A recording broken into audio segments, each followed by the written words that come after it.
Hay que hablar de los usuarios, sobre todo de los servicios de telefonía, de los servicios de internet, de los servicios de telecomunicaciones en general. Estamos con el presidente del regulador, justamente, OCIPTEL, Rafael Muente, para que nos cuente sobre cuáles son las principales quejas de los usuarios y cuáles son las empresas más quejadas. Y le agradezco que me acompañe esta tarde, señor Muente. Muchas gracias. Buenas tardes, Omar. En principio, ¿han ya elaborado este ranking, digamos, de las empresas más quejadas por los usuarios?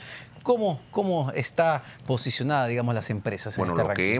Lo que hemos hecho público, efectivamente, es una especie de ranking de quejas, de reclamos, en verdad, porque una queja puede ser algo que se pierda solamente en el tiempo, pero un reclamo ya es algo formal.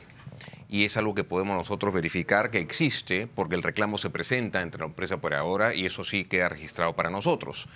Y efectivamente hemos hecho este ranking de reclamos. En ello hemos hecho hincapié de que la empresa más reclamada en este caso es Movistar, de una manera global y también se puede decir en cada uno de los servicios mencionados. Claro, según me dio la información, ustedes han reportado 3 millones de reclamos en el 2018. No sé si tenemos un cuadro para mostrar justamente de cómo se distribuyó digamos, los reclamos por nivel de operador, y Telefónica efectivamente concentra el 71% de estos reclamos. Eso es correcto.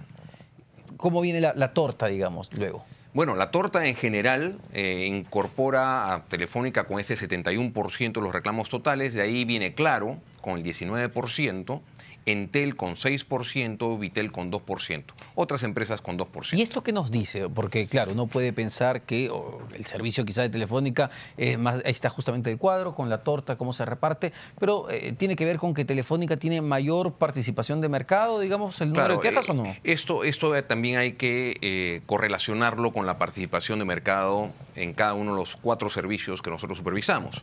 Y, por ejemplo, en el caso de Telefónica, en lo que es telefonía móvil, tiene una participación de mercado de 37.2%, pero el 60.9% de los reclamos. Ah, ok.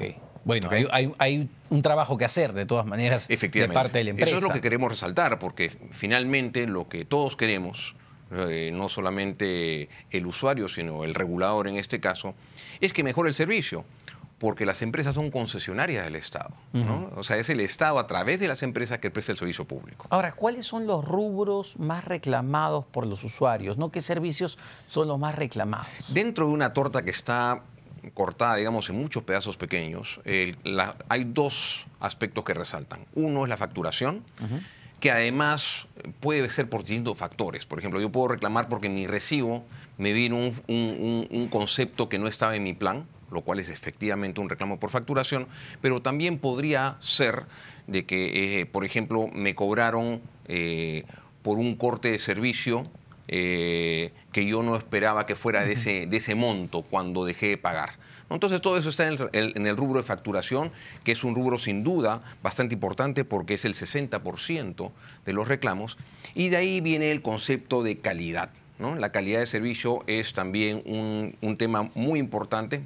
Perdón, facturación 43% y calidad de servicio el 20% de los reclamos. Es importante. Así es. Y hay un punto y un detalle que a veces la gente no tiene muy en cuenta, y pasa, pero me ha pasado a mí, de que te cortan el servicio por algún error, se cae la cobertura de uno de los servicios, telefonía móvil o internet, y tú llamas y te dicen lo vamos a solucionar.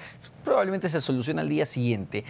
Ese día que tú no tuviste el servicio, ¿te lo deben descontar de tu facturación? Sí, efectivamente. Cuando hay una falta de servicio prolongada, como por ejemplo un día, definitivamente tiene que haber un descuento en el recibo del usuario por la falta de servicio. ¿Y esto tiene que ser automático o yo lo tengo que solicitar? De ninguna manera se tiene que solicitar. Esto tiene que ser automático. ¿Qué pasa si nosotros...? Porque yo le digo, a mí no me ha pasado. En ese caso se genera un reclamo, justamente. El usuario tiene el derecho a reclamar. ¿Y tiene que ver con eso? ¿Con esos niveles, digamos, de reclamos por facturación? Por supuesto, por supuesto. Si uno hace un reclamo sobre un concepto en el recibo, para comenzar, aquellos aspectos que se reclaman no se deben pagar.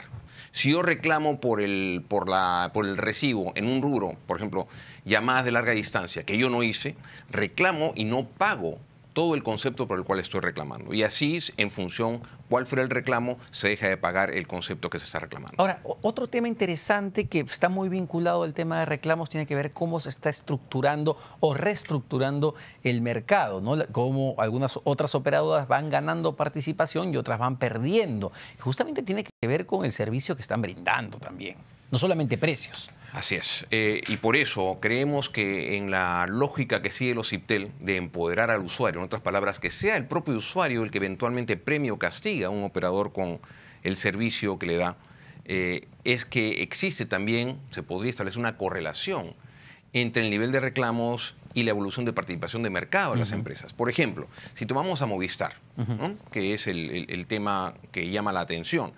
En el 2000, en telefonía móvil, en el 2016 su participación era 44% del mercado en telefonía móvil. Hoy en día, el 2018 ha cerrado con 37%. Ha perdido participación. Entonces, existe, y los operadores, los 4 operadores de telefonía móvil están desde el 2014. Sí, claro.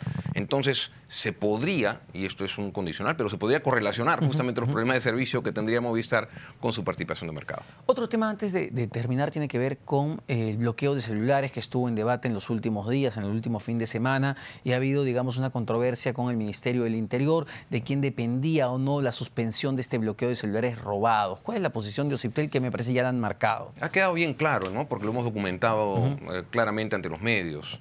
Aquí hay 2 sistemas. Primero, el sistema por el cual cuando un usuario pierde un celular o le roban el celular, lo notifica la empresa y la empresa bloquea el celular y eso se puede advertir en la base de datos que maneja OCIPTEL. Eso siempre ha estado vigente, sigue estando vigente. Hace poco hemos sancionado a una empresa por no haberlo hecho correctamente con más de 1 millón de soles.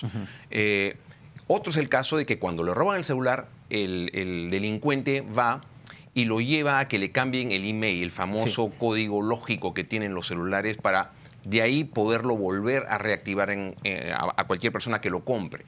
Esto ha sido, sí, estos celulares que llamamos inválidos, ¿no? Han sido materia de cortes sucesivos en el tiempo.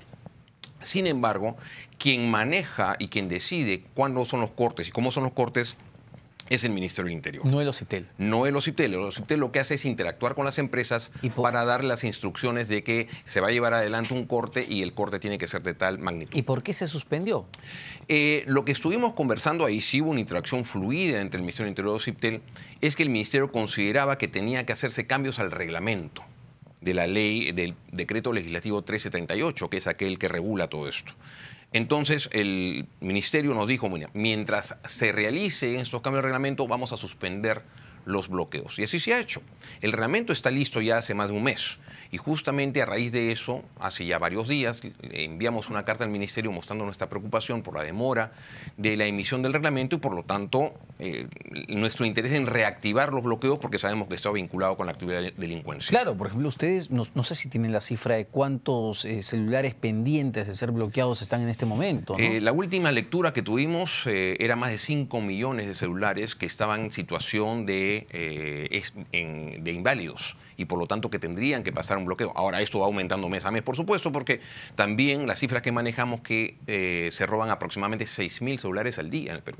Wow, 6.000 celulares. Entonces eso es un tema de decisión política en este momento. Es un tema de que se apruebe el reglamento, que se emita el reglamento nuevo, porque este reemplaza al anterior, y de inmediato reactivar el tema de los bloqueos y que las empresas efectivamente también dejen de activar hacia los celulares que son inválidos. Acá también hay una responsabilidad de las empresas. Ellos también sin duda alguna, las empresas conocen y justamente para precisar esa obligación es que el Ministerio dijo, bueno, vamos a dejar en claro en el reglamento que las empresas están prohibidas de reactivar, aun cuando el decreto legislativo 1338 ya lo establece así. Bueno, interesantísimo. Muchas gracias, señor Rafael Muente, presidente del regulador OCIPTEL, hablando no solamente de este ranking de las quejas de las empresas más quejadas, sino también un tema controversial como es el bloqueo de celulares. Con esto acabamos el bloque de Economía y Mercados.